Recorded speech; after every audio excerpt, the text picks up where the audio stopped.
Le trésor se trouve dans la ruine. Rumi nous dit, au chapitre 28 du livre du Dedans, par la puissance des armes de lumière, la cité de l'existence serait détruite.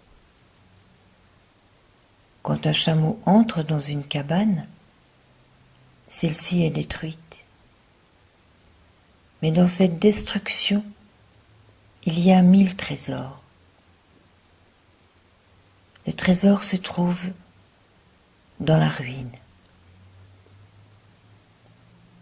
Qu'est-ce que cela signifie dans le sens profond, dans le bâtine? La puissance de la lumière divine,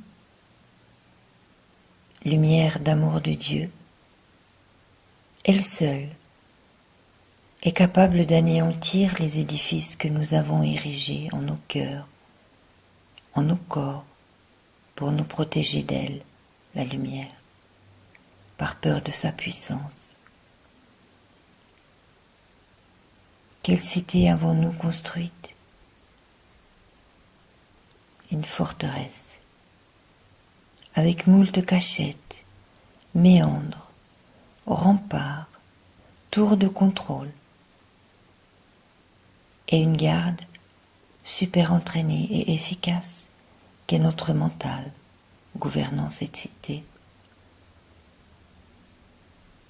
Cité habitée par les peurs, les rigidités, les jugements, les intolérances, les critiques et les doutes, les colères, les irritabilités, l'avidité. Et que cachons-nous au juste dans cette cité? Un trésor. Et pas n'importe lequel, non. Le trésor le plus précieux. Le trésor d'amour divin. Le Coran nous le dit en ces mots dans la sourate 17, au verset numéro 100. Et vous, si vous possédiez les trésors de miséricorde de mon Seigneur, vous les retiendriez par crainte d'en faire dépense. Telle est l'avarice de l'humain.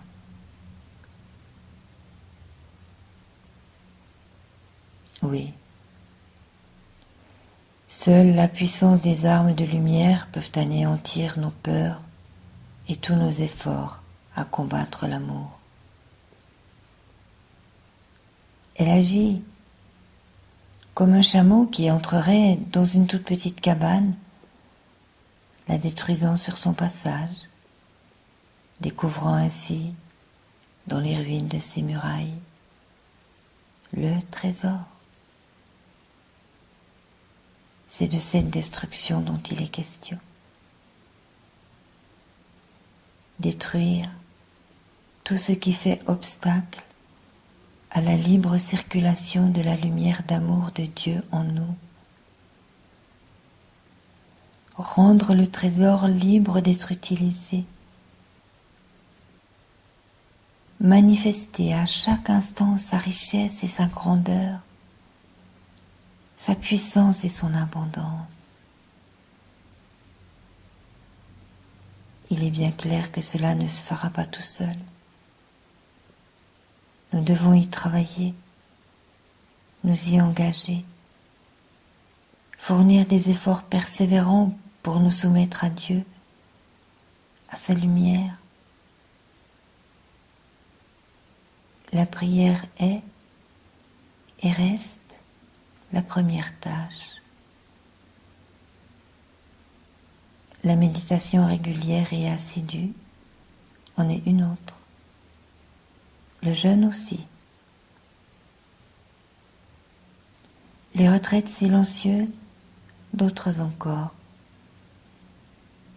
Et l'apprentissage des textes sacrés en font partie également. Ensuite, Il y a tous les efforts que cela représente dans nos actions quotidiennes. La bienveillance, la joie à accomplir nos obligations, la tolérance et le respect des choix des autres,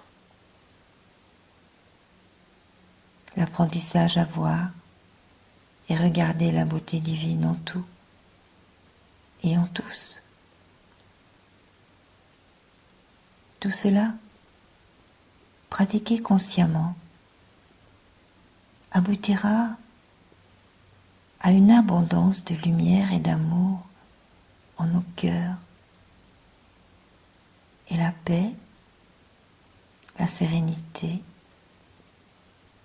la sagesse nous seront alors accessibles.